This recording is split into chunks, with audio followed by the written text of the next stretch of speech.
사랑합니다.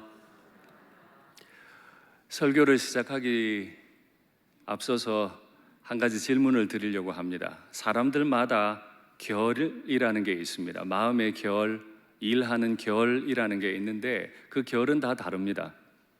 그럼에도 불구하고 한 가지 질문을 하겠습니다. 좀 더디고 좀 우유부단해 보이고 좀 느려 보이지만은 늘 정중한 사람과 일은 잘 쳐내고 속도감은 있는데 사람에게 종종 상처를 주는 사람, 여러분은 어느 부류에 속한다고 생각하십니까? 내가 어느 부류에 속하는 것과 관계없이 바로 그런 상황에서 우리 주님의 뜻은 무엇이라고 생각하십니까?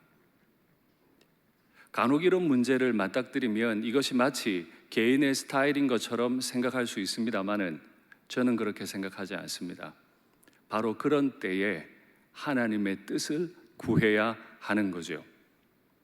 좀 우유부단해 보여도 정중할 것인지, 좀 속도감이 있고 추진력이 있어 보이는 대신 사람에게 상처가 좀 가는 길을 선택할 것인지, 바로 그때 스타일의 문제가 아니고 하나님의 뜻이 무엇인지 물어야만 한다는 겁니다.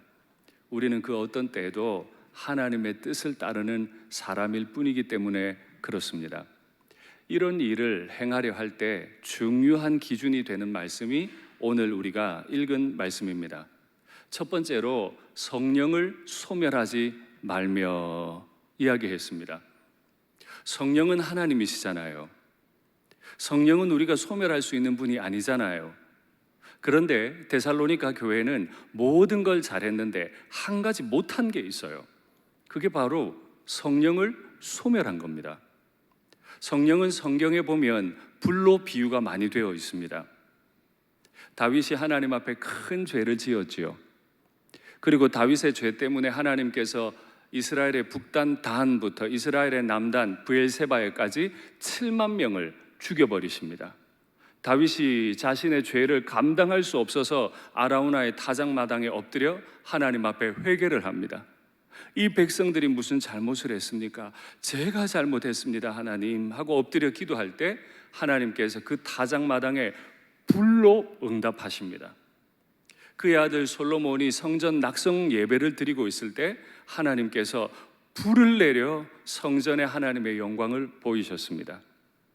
엘리야가 갈멜 산상에서 자신을 반대하고 하나님을 반대하는 바알의 선지자 450명과 싸울 때도 하나님께서는 하늘로부터 불을 내려 당신의 존재하심을 드러내 주셨습니다. 그리고 시간이 지나서 마가의 다락방에 오순절 날에 성령이 불처럼 임했다 그래요. 여러분께 질문하겠습니다. 사람이 무엇이기에 이 불을 소멸할 수 있단 말입니까? 그런데 오늘 성경에 보면 성령을 소멸하지 말라고 말합니다. 여기 이 소멸한다는 단어는 영어로 하면 quench입니다. 불을 끈다는 뜻이에요. 이때 성경이 기록될 때 소화기는 없었지만 소화기를 가만히 보면 quench라는 단어가 잘 나옵니다. 불이 나면 소화기를 들어 불을 확 꺼버리는 행동을 말하는 거죠. 사람이 바로 이런 방식으로 성령의 불을 소멸할 수 있다는 뜻입니다. 여러분 주의하셔야 합니다. 하나님께서는 인격이시기 때문에, 성령께서는 인격이시기 때문에 늘 우리에게 말씀으로 다가오십니다. 그런데 우리가 어떤 일을 함에 있어 내 마음에 속삭여 주시는, 때로는 그것이 불 같고 때로는 그것이 넘치는 물과 같고 때로는 그것이 많은 물소리와 같이 우리에게 임할 텐데 또 때로는 아주 세미한 음성으로 우리에게 임할 텐데 그 말씀이 내 마음에 맞으면 활활 타오르도록 순종을 하고 그 말씀이 내 마음에 맞지 않으면 그만 불 꺼버리듯이 성령의 말씀을 소멸시켜버리는 경우가 왕왕 있다는 겁니다. 바로 하나님은 이걸 명령하세요. 그런데 교인들에게 명령하실 때 성령 좀 끄지 마, 한번 너희들이 예전에 껐는데 좀 끄지 마, 이렇게 명령한 게 아닙니다. 헬라어 문법은 굉장히 복잡한데요, 오늘 이 명령을 보면 한 번 끄지 말고, 두 번 끄지 말고, 세 번 끄지 말고 계속해서 끄는 일을 좀 하지 마, 이렇게 명령하시죠. 그 말이 맞습니다. 왜냐하면 성령은 우리 인격 속에 거하시면서 날마다 우리를 이끌어 가시기 위해 불기둥과 구름기둥처럼 말씀하시거든요. 매 순간 모든 일에 대해 말씀하시는데 내가 함부로 성령의 음성을 꺼버려요. 내 마음에 맞으면 듣고 내 마음에 맞지 않으면 덮어버려요. 바로 이걸 이야기하는 거죠. 우리가 범사에 감사하라 하는 말씀을 받았을 때 그 범사가 무슨 뜻이라 그랬죠? 시공간 속에서 만나게 되는 모든 사람들과 경험하게 되는 일들, 그게 범사라 그랬어요. 그러니까 대부분 이 성령께서 우리에게 주시는 말씀은 사람들과의 관계 속에서 네가 어떻게 행동할래? 이것에 관한 말씀일 때가 많은데요, 우리는 놀랍게도 하나님을 향한다고 생각하면 차렷하는데 나와 생각이 다른 사람들과 대화할 때는 차렷하질 않아요. 그 사람이 날 따라와야지 내가 그 사람 따라가고 싶지가 않아요. 그런 방식으로 자꾸 성령께서 하시는 말씀을 꺼버려요. 소화기로 불을 끄듯 하나님의 말씀을 자꾸 눌러버리는 거죠. 바로 이렇게 성령을 소멸하는 사람의 특징적으로 나타나는 것이 두 번째, 예언을 멸시하지 말고. 성령의 불을 어떻게 자꾸 끄냐 하면 예언을 멸시함으로 꺼요. 여러분, 예언이라고 하는 걸 오해하지 마세요. 윤 목사가 앞으로 어떻게 될 건가, 일상교회가 앞으로 어떻게 될 건가, 무당이 전보듯이 말하는 그 예언이 아닙니다. 데살로니가 교회에 편지를 쓸 당시에는 신약 성경이 완성되지를 못했죠. 그래서 하나님께서 각 교회에 은사를 많이 주셨습니다. 대표적인 교회가 고린도 교회이긴 한데요, 주님께서 주님의 몸된 교회를 세우기 위해서 어떤 사람들에게는 방언을 주시고, 어떤 사람에게는 방언 통역의 은사를 주시고, 어떤 사람에게는 지혜와 지식의 은사를 주시고, 어떤 사람에게는 병 고치고, 어떤 사람에게는 능력을 행하는 은사를 주셨고, 또 어떤 사람에게는 예언의 은사를 주셨습니다. 이 예언은 요즘 말로 바꾸면 성경을 가르친다는 뜻입니다. 성경을 가르치는 사람의 말을 멸시한다는 뜻이에요. 잘 기억하셔야 합니다. 성경을 교회에서 가르칠 때 내 마음에 맞지 않는 것 같아요. 그때 사람들은 멸시합니다. 나도 구원받은 백성이고 너도 구원받은 백성인데 왜 너만 교회 안에서 말하느냐? 시기가 나고 질투가 나요. 바로 그때 우리가 하는 행동은 그 말씀 주신 성령을 두려워하지 않고 자꾸 나는 못하는데 너는 하는 바로 그것 때문에 그를 시기하고 질투해서 그의 입으로부터 나오는 말씀을 멸시해버리는 거죠. 바로 이것 때문에 교회 안에 성령의 불이 꺼진다는 뜻입니다. 여러분 꼭 기억하셔야 합니다. 하나님께서 어린 아이를 통해서도 말씀하실 수 있고 돌들과 나귀를 통해서도 말씀하실 수 있는데, 교회 안에 말씀을 가르치는 자들의 말씀을 마음으로 받지 않으시면 우리 교회는 데살로니가 교회가 범했던 우를 범할 수 있습니다. 말씀드렸던 것처럼 데살로니가는 굉장히 큰 도시였습니다. 그리스에 있었던 마케도니아라고 하는 큰 땅의 주의 그 주도였습니다. 그리고 똑똑한 사람들, 돈이 많은 사람들, 로마의 군대 장교 출신들이 많았기 때문에 사람들이 자부심이 굉장히 강했어요. 그런데 이 데살로니가 교회가 비교를 당합니다. 사도행전 17장 말씀 확인하시죠.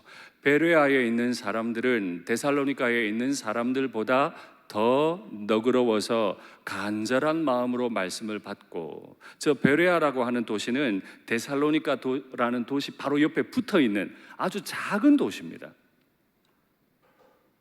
감히 데살로니가에 견줄 수 없는 너무 작은 도시예요. 그런데 그 작은 도시에 있는 교인 몇 안 되는 그 교회와 데살로니가 엄청 큰 교회가 지금 비교를 당하고 있는데, 베레아 사람들이 데살로니가 사람들보다 더 너그러워서 간절한 마음으로 말씀을 받고, 데살로니가 사람들은 저마다 확신이 충만해요. 자기 신학이 너무 강해요. 그래서 누군가가 성령의 은사를 따라 예언하고 성령의 세우심을 따라 하나님의 말씀을 전하는데 마음이 꽝꽝 닫혀서 말씀을 받질 않아요. 이건 비신사적입니다. 저기 너그럽다는 말은 비노블이라는 뜻입니다. 신사적이라는 뜻이에요. 그런데 데살로니가 사람들이 무시할 만큼 너무너무 작은 도시에 있던 베레아 교인들은 마음이 너그러우니까, 마음이 신사적이니까 누가 하나님의 말씀을 전하든, 그가 누구든 그가 전하는 말씀이 하나님 말씀이니까 간절한 마음으로 말씀을 받고, 이것이 그러한가 하여 날마다 성경을 상고함으로. 제가 저 말씀을 읽다가 얼마나 두려웠는지 모릅니다. 크고 대표적인 교회 데살로니가 교회와 전혀 그렇지 못한 작은 베레아 교회가 비교당했죠. 저 말씀을 묵상하는데 문득 하나님께서 이 마음을 주시는 것 같았어요. 윤 목사야, 네가 담임이면 담임이지 네가 너의 동역하는 부목사님들보다 더 나은 것이 무엇이냐.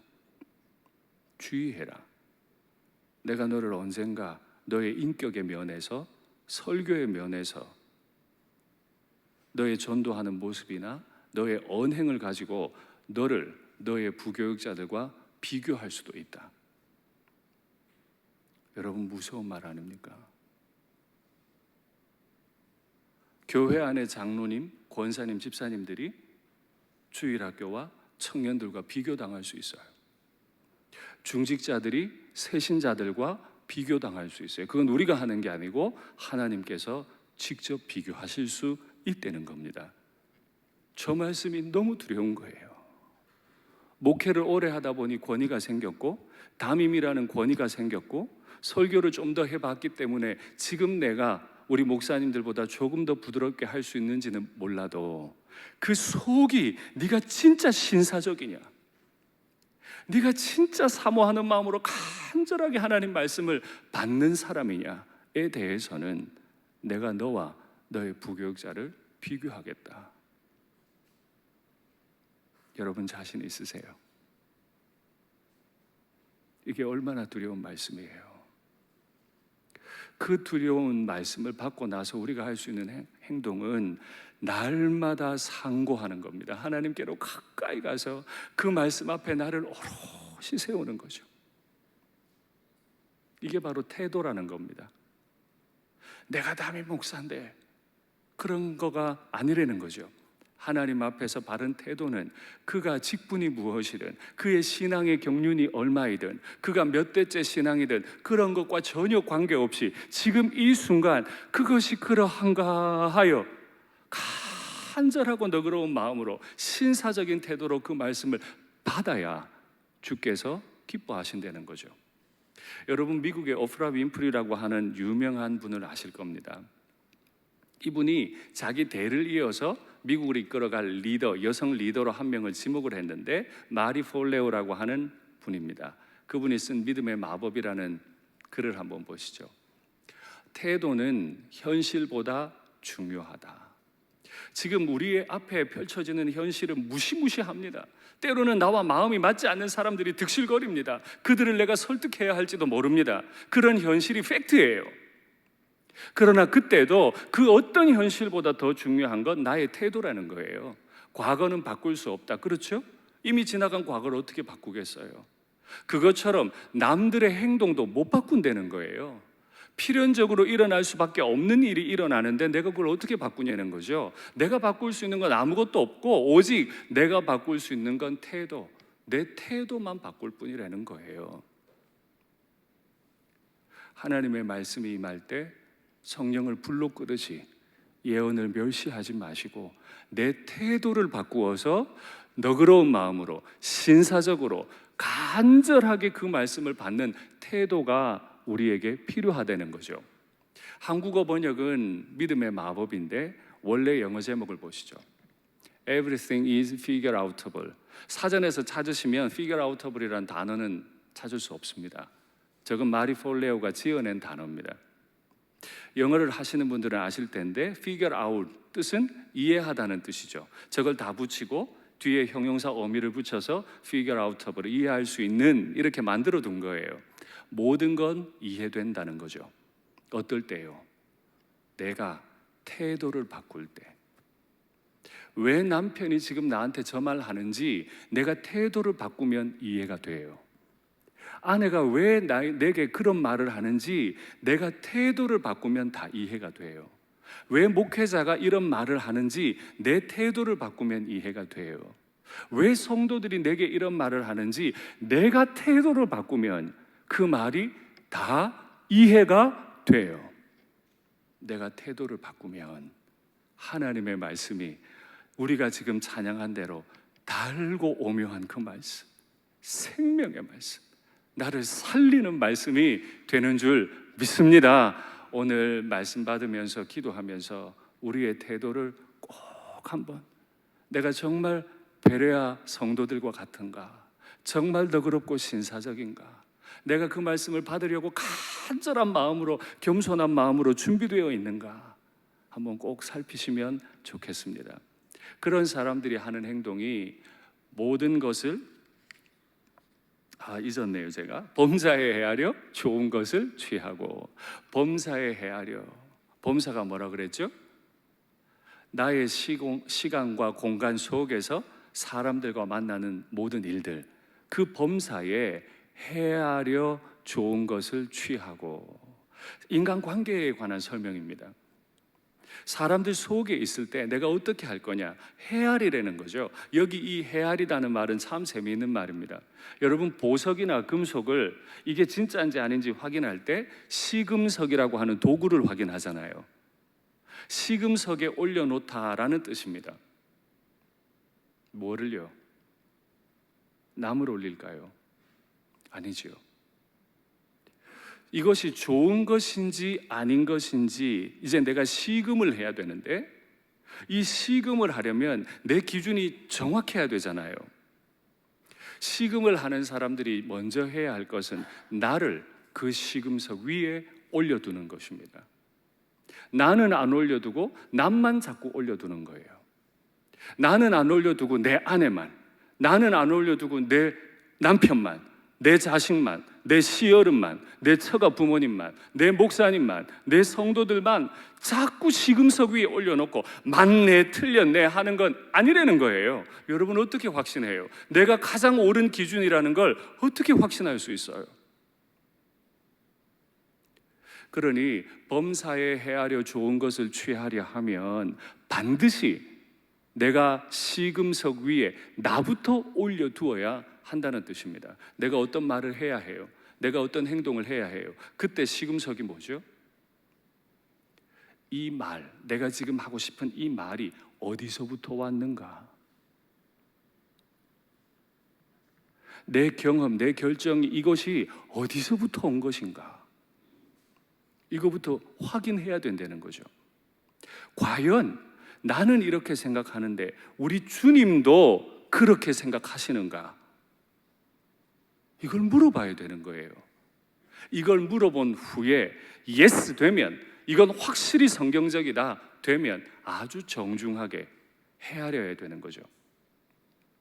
좋은 것을 취하라 그랬어요. 다 헤아린 이후에 좋은 것 취하는데 마치 물건 파는 분들이 한번 써보고 고르세요, 좋으면 골라가세요, 이런 느낌 아닌 거예요. 인간관계에서는 써보고 좋은 거 골라가는 그런 방식으로 인간관계 할 수 없습니다. 나와 생각이 달라도, 또 혹은 나와 생각이 같아도 그의 말이 성경에 근거한 것이라면 좋은 것입니다. 우리에게 좋고 좋지 않은 것의 절대 기준은, 우리의 시금석은 하나밖에 없어요. 하나님 말씀입니다. 그 말씀에 부합하면 좋은 것이고 그 말씀에 부합하지 않으면 나쁜 것입니다. 음식 쓰레기를 버리는데 남자가 버릴까요? 여자가 버릴까요? 사랑하는 사람이 버립니다. 집에 청소는 남자가 할까요? 여자가 할까요? 가족을 사랑하는 사람이 합니다. 기준은 명확해요. 하나님의 말씀이 기준이기 때문이죠. 여러분 꼭 기억하십시오. 하나님은 우리에게 너부터 헤아리고 그 다음에 환경이나 범사에 너의 앞에 있는 모든 사람들을 헤아려라. 너부터 헤아리라 말씀하십니다. 그렇게 헤아리다 보면 악이 보일 겁니다. 어떤 모양이라도 버리라. 악은 어떤 모양이라도 버리라. 바로 이때 여러분 엉뚱한 생각하시면 안 돼요. 갑자기 뭐 마약하는 게 악이고 강도질하는 게 악이고 이렇게 생각하시면 안 돼요. 철저하게 성경은 문맥을 따라 지금도 우리는 사람들과의 관계 속에서 사역자들과의 관계, 지체들과의 관계, 또 내밀하게 하나님과의 관계 속에서 내게 악한 것이 보인다면 그걸 버리라는 뜻입니다. 우리 교우들 중에 누가 마약하겠어요? 그러니까 마약에 관한 이야기가 아닌 거예요. 사람들과의 관계 속에서 내게 악한 것이 보이면 버려야 합니다. 부끄러운 얘기인데요, 제가 지난 수요일 날 화가 너무 많이 났었습니다. 제가 속이 좀 좁잖아요. 그래서 화가 참 많은 사람인데 수요일 밤에 좀 우리 교역자들로 인해서 제가 화가 정말 너무 많이 났어요. 감당을 못 하겠는 거예요. 그래서 교역자들에게 막 문자 보냈어요. 내일 아침 집합. 목요일 아침은 회의가 없고 바로 사역에 투입인데 갑자기 회의를 소집한 거죠. 이제 교역자들은 뭔가 느꼈겠죠. 그리고 아침에 출근을 해서 큐티를 딱 하는데 신명기 15장 말씀입니다. 악한 마음을 품거나 악한 마음으로 바라보지 말라. 긍휼히 여기라. 네가 담임이면 담임이지 왜 악한 마음으로 사람들을 모으느냐? 왜 너의 분노를 누그러뜨리지 않았느냐? 잘못한 것은 논의해서 바로 잡으면 되지 왜 그 화를 품고 잠들었고 아침에 일어나기를 기다렸다가 교역자들 불러놓고 소리 지를 준비를 하고 있느냐? 얼마나 하나님이 무섭든지요. 다 같은 목사일 뿐이잖아요. 저는 역할이 담임인 거고 마치 내 수하인 것처럼 제가 함부로 대할 생각을 하고 잠들고 아침에 일어나서 교회까지 왔다는 게 너무 두렵고 부끄러웠습니다. 물론 그날 회의를 했고 저는 최대한 노력을 해서 화를 내지 않으려고 했습니다. 그 모습이 오히려 교역자들에게 더 무서웠을지도 모르겠습니다. 그러나 여러분 보십시오. 교회를 위한다는 명분으로 저는 악한 행동을 할 수 있었습니다. 그것이 말씀 앞에 섰을 때 발견되거든.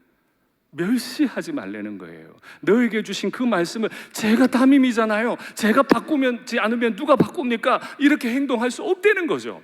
악은 네 속에 있는 화는 어떤 모양이라도 버리라는 거죠. 아무리 좋게 포장해도 안 돼요. 하나님을 위한다고 말을 붙여도 안 돼요. 내가 할 수 있는 건 말씀에 순종하는 것밖에 없어요. 그게 교회고 그게 믿음의 가정인 거죠. 이것과 동일한 말씀이 요한복음 5장에 나오는데요. 요한복음 5장에 보면 베데스다 연못 옆에 있던 38년 된 병자 이야기가 나옵니다. 이 베데스다 연못에는 전설이 하나 있었죠. 천사가 내려와서 물을 동하게 하면, 물을 막 일렁거리게 하면 그때 가장 먼저 뛰어들어간 환자는 그 몸이 다 낫는다고 하는 전설이 있었어요. 그 베데스다 연못 곁에 많은 환자들이 있었잖아요. 그런데 38년 동안 그 옆에 있으면서도 38년을 고치지 못한 한 환자가 있었어요. 왜냐하면 그는 스스로 움직일 수 없는 사람, 물이 동하는 걸 보고서도 뛰어들어갈 수가 없어요. 예수님께서 그를 보셨습니다. 그리고 물으시죠. 네가 낫고자 하느냐? 그거 뭐 당연한 걸 물으세요? 낫고자 한다고. 이 사람은 많이 눌린 사람이라 낫고자 합니다라는 말도 못해요. 아무도 저를 넣어주지 않습니다. 이렇게 막 눌린 열등감 서린 대답을 했죠.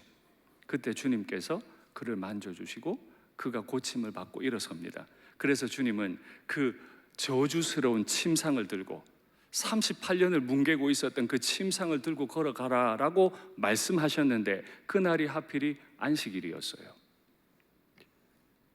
유대인들 중에 하나님의 법을 가장 잘 알고 유대인들 중에 하나님의 법을 가장 사랑하는 것처럼 늘 말하고 다녔던 사람이 병 나은 사람을 보고 안식일에 침상 들고 가는 건 맞지 않아, 안식일에 병 고치는 건 맞지 않아, 이건 불법이야, 하나님 뜻 아니야 라고 책망을 했죠. 그때 예수님께서 이런 말씀을 하십니다. 확인하시죠. 너희가 성경에서 영생을 얻는 줄 생각하고, 성경을 왜 읽어요? 영생 얻는 줄 생각하고, 그 영생 얻는 줄 생각하고 성경을 연구하거니와, 성경을 연구해요. 너무 잘 알아요. 예루살렘에서 성경을 가장 많이 알아요. 그런데 이 성경이 곧 내게 예수님에 대하여 증언하는 것이니라. 그러나 너희는 영생을 얻기 위하여 내게 오기를 원하지는 않는구나. 영생을 얻기 위해 성경은 읽습니다. 영생을 얻기 위해 성경을 필사합니다. 영생을 얻기 위해 성경을 암송하기도 합니다. 막 연구하기도 합니다. 그러나 거기까지. 영생을 얻기 위해 성경이 딱 지목하고 있는 예수님께로 가지는 않아요. 왜요? 예수님이 영생인데 왜 성경이 지목하는 예수님께는 안 가나요? 예수님께 가는 순간 내 거 다 포기해야 되거든요. 예수님 뜻대로 해야 되거든요. 여태까지는 하나님, 율법, 빈자하면서 권위를 다 얻었어요.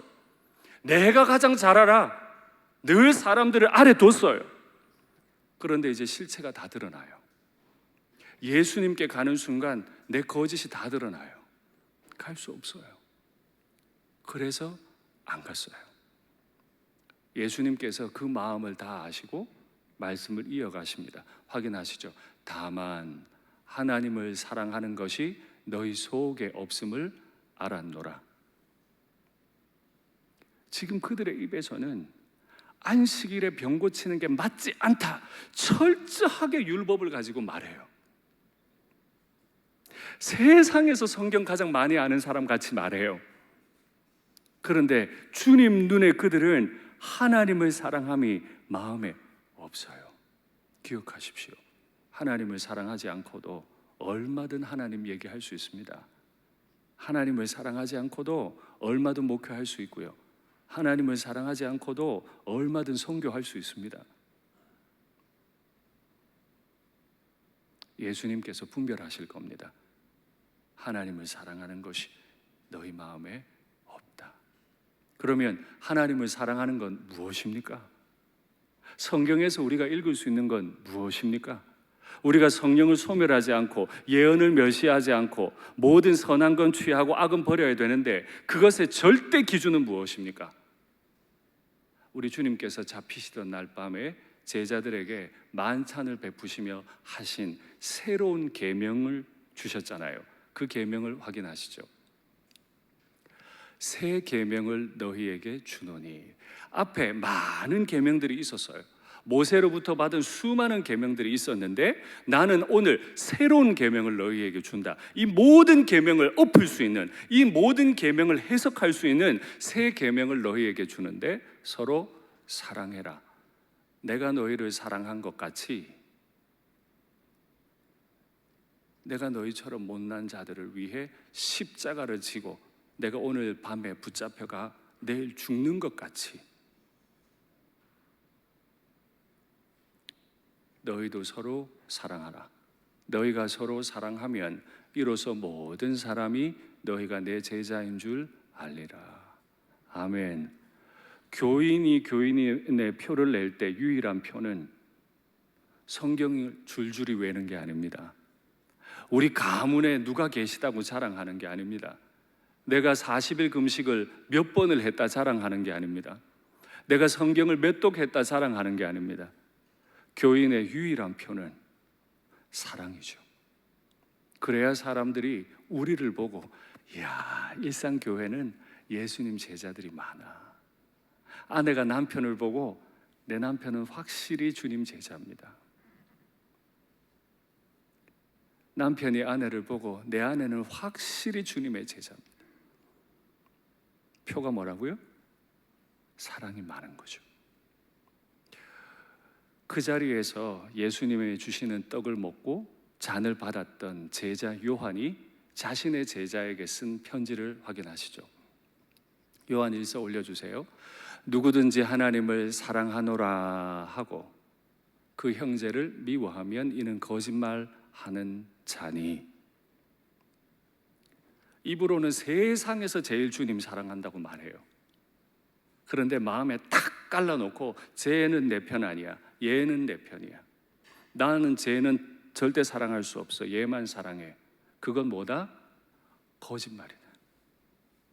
하나님 사랑 거짓말이다. 주님도 나를 십자가로 사랑하셨는데 내가 사랑 못할 사람 없다는 거죠. 보는 바, 눈에 볼 수 있는 형제를 사랑하지 아니하는 자가 보지 못하는, 눈에 보이지 않는 하나님을 사랑할 수 없기 때문이다. 하나님께서 대인관계 속에서 또 내가 하나님의 말씀 앞에 개인적으로 경건 생활하기 위해 설 때마다 우리에게 주시는 최종적인 계명은 서로 사랑하라. 기준은요, 내가 너희를 사랑한 것 같이, 네가 할 수 있는 만큼이 아니고 내가 널 위해 희생한 것 같이 너희도 서로 사랑하라. 이것이 우리를 향하신, 믿음의 가정을 향하신, 우리 일산교회를 향하신 하나님 아버지의 뜻인 줄 믿습니다. 말씀을 맺겠습니다. 우리가 하나님의 뜻을 이루려면 좀 필요한 것들이 있습니다. 첫째, 모든 바쁜 일들을 멈추시고 내 속에 은밀하게 임재하셔서 말씀하시는 그 음성을 경험해야 합니다. 그 음성 경험함 없이 말하는 것들은 다 거짓입니다. 그 음성 앞에 서시면 내 태도가 바뀌어요. 여태 주인 노릇하던 내가 그 음성 앞에 서면 노예 모드로 바뀝니다. 왜냐하면 우리는 다 그리스도의 노예이기 때문입니다. 그리고 마지막으로 결단하십시오. 내 속에 날마다 은밀하게 말씀해 주시는, 서로 사랑하라시는 나의 주 예수 그리스도께서 명령하신 대로 내가 오늘 누구를 사랑할지, 내가 오늘 누구를 위해 희생할지 돌아보시고 그 음성에 순종하시는 우리 일산교회가 큰 업적은 남기지 못해도 참 사랑 많은 교회다, 주님이 칭찬하시는 교회 되기를 축복합니다. 찬양할까요? 내 평생 살아온 길, 내 평생 살아온 길 뒤를 돌아보니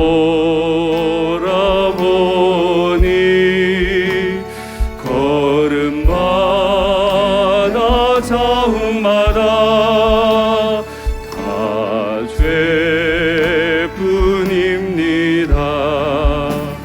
쓰리고 아픈 마음 가눌 길 없어서 골고다 언덕길을 찾아옵니다. 나 같은 못난 인간 주께서 살리시려 하늘의 영광 보좌 모두 다 버리시고 전하디 전한종의 영상을 이루셨네. 주의 사랑 어디에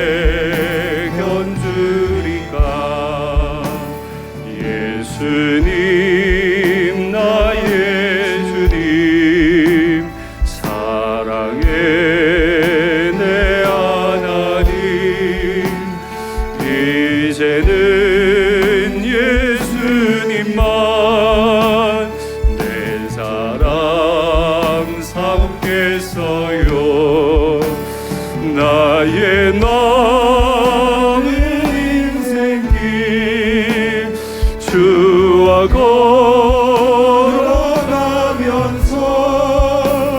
예수님 복음 위해 굳세게 살겠어요. 여러분 눈을 감고 우리가 부른 찬송을 귀로 한번 들어보시죠.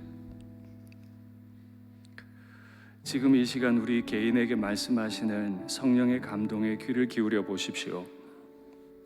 진짜 내가 잘한 것밖에 없습니까? 주님 뜻대로 안 돼서 속상했습니까? 내 뜻대로 안 돼서 속상했습니까? 나는 모든 면에서 다 완벽합니까? 그러고 보니 내가 얼마나 오만한 자인지, 얼마나 주님의 그 주신 새 계명을 멸시하고 소멸했던 자인지 알 수 있습니다. 이제 내가 자랑할 건 내 신앙의 연조가 아니고, 우리 교회가 자랑할 건 뭐 몇 명이고 이런 거 자랑할 게 아니고, 이 죄인을 아시고도 사랑해 주신 예수님만 자랑하는, 내 남은 인생길 예수님과 동행하기로만 다짐하는 우리가 되면 좋겠습니다. 화면에 있는 기도의 제목을 따라 기도하겠습니다. 내 고집부리다 복음의 방해자가 되지 않게 하시고, 여러분 내가 복음의 방해자 될 수 있습니다. 철저히 순종하여 복음 전도자만 되게 하옵소서. 나 자신을 먼저 시험대에 올리는 겸손의 분별력을 허락하시고, 혼탁한 세상 가운데 진리의 말씀만 바라보며 믿음의 길을 걷게 하옵소서. 장기화되는 코로나 사태가 종식되게 하시고 백신과 치료제가 속히 개발되게 하옵소서. 장로님께서 기도하신 대로 큰 비로 지금 어려움을 당한 지역과 교회들과 또 여러분들을 위해서 우리 이 시간에 간절한 마음으로 하나님 앞에 기도하겠습니다. 하나님 아버지, 하나님의 뜻을 내가 다 안다고 생각했는데 정말 얼마나 두려운 하나님의 말씀인지, 나를 너무 잘 알고 계신 그 말씀으로 나를 늘 감동하시고 이끌어 가셔서 감사합니다.